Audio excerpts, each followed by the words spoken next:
I think transparency doesn't weaken the church, but I do believe it disarms suspicion.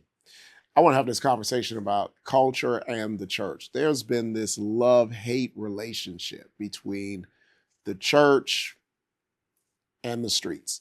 And I feel as a pastor that's been leading the church and am an entrepreneur, I'm a commercial real estate person, been selling commercial real estate for over 17 years, own entrepreneurial ventures, residential property that are investments.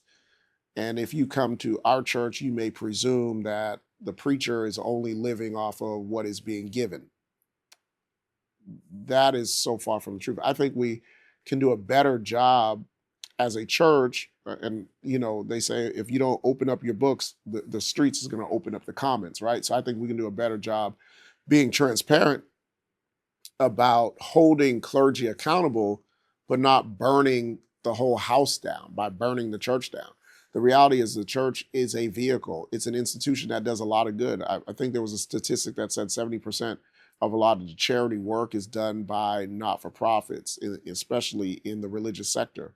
So I think the church is a beacon of light, but the streets feel like it's just something that takes from its community.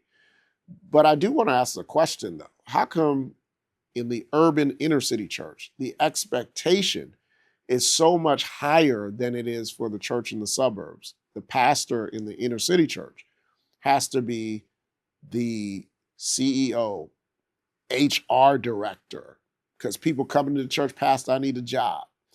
The marriage counselor, which I don't think pastors all should do marital counseling. I call it spiritual advisement. I think therapy is done by people who have license and skills to do that. But these are all requirements that you are asking from the church. But then when mama dies, everyone loves the church.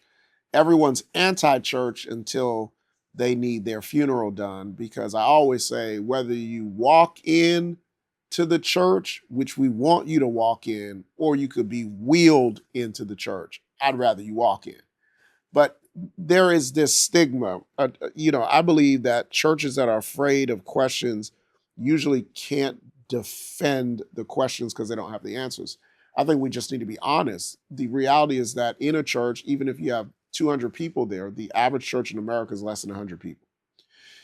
If that is true, and 20% are the only ones that are doing something in the church, if we have 20% of people who are doing all of the work and 80% are not, how much are we really getting from that 20%? Let's say there's a church of 200 and we have 40 people doing all the work. Let's say they made $40,000 a year. $40,000 a year and they tithe, that's $4,000. 4,000 times 40 is 160,000. How much do you think 160,000 annual budget can really do in a community? I mean, we got to be honest, we have to be accountable, but we also have to do the math. The assumption is that everyone in the church is giving, and I need to ask you the question, how much have you given to your church last year? Now, do you think based on what you've given to the church last year, they can really survive?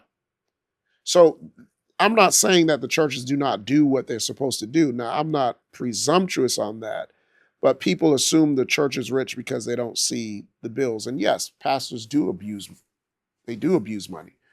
But most pastors are not compensated by the church enough to survive, with the exception of you got your mega churches that are 1%. You have your suburban churches that they have staffs of 50, 60 people because the giving per person is so much higher because we are not typically their audience. And when Black individuals, and if you're watching this, like, why are you talking about the Black church? Well, the Black church is only the Black church because we were trying to worship with the whites and they would not allow us to worship. And so that's how we started the AME church, because we weren't permitted to worship with them. He was actually kneeling down at the altar and they told him that he needs to get up because a white person needs to come to pray. And so he went and started the AME church. And this is why we have the AME church. And so I want to debunk that, because some of us don't know history, and those of us who don't know history are bound to repeat it. I always believe that the church, one of the greatest critiques of the church has always been, where is the money? What is the church doing for the community? Well, a lot of churches are feeding the community, and a lot of churches are taking from the people in the community. Yes, the church has a responsibility to do more because we're not paying taxes. And because we're not paying taxes, we should have an obligation that we need to give more to our community, because we are not property taxed. We are not taxed as an entity on what we bring in. And there are some conversations people don't have the comprehension to be able to take in.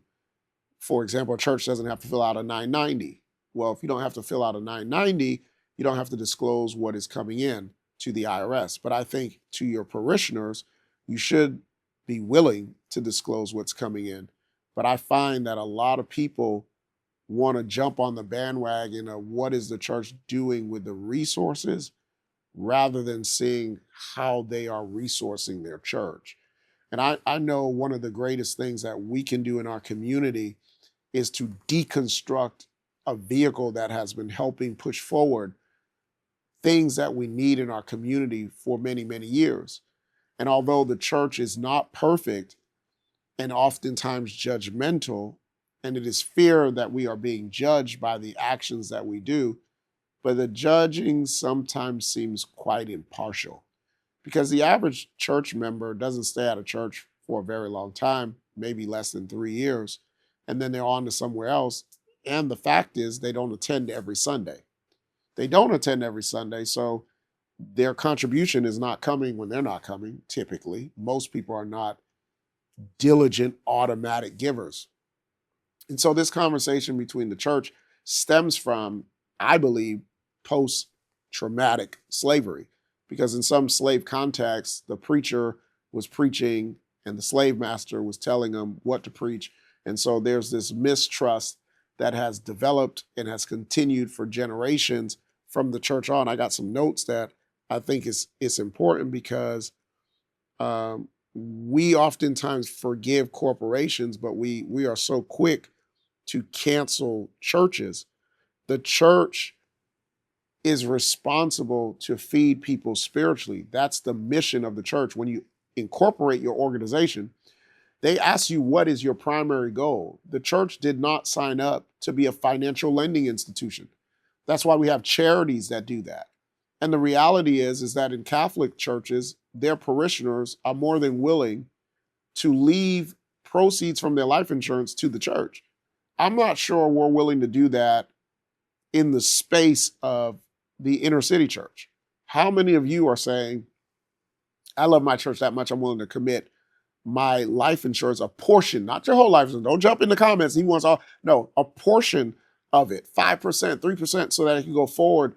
But we're not willing to do that. Number one is we're not committed to churches long-term enough, like our forefathers were, our grandparents were, that were at a church for many, many years. Yes, you might see the building fund. I know that's a question we're going to run to. Well, I've been a part of a church. They've been asking for a building fund forever. Well, let's break this down practically. My background is in commercial real estate. The reality is that when people are trying to buy a church, they need about 30 to 35%, especially if this is their very first time. If a building is $1 million, they need $300,000 or $350,000. Plus, they need 3 to 6 months worth of operating in their account. Well, how many people can raise that type of money? Back to my 200 member example of 20% are only giving, and they're making $4,000 as a tithe. Let's say their average household income in that area is $40,000, and their annual budget's $160,000. They got bills to pay, they got insurance to pay, they got musicians to pay. Where is the margin to be able to raise that level of capital? So now they're doing different things. They're doing fish fries, they're doing revivals, because the only time that people can contribute is when they're in the building. So oftentimes I think we have a critique upon the church because we don't have an understanding. And if you don't have an understanding, you make assumptions, and we create our assumptions as truth. I need you to understand that the church is imperfect, but it can get better. And if we listen to the critiques of the people who we serve, we can lead better. But I think some of the critique is unfair, because most pastors are working 2 jobs and using their own money to support the church, using their own money to pay for things that members cannot do. So I want to encourage you right now, if you're a part of the local church, let's make the church great again by being accountable, because accountability produces stability. And people can't critique what you're transparent about.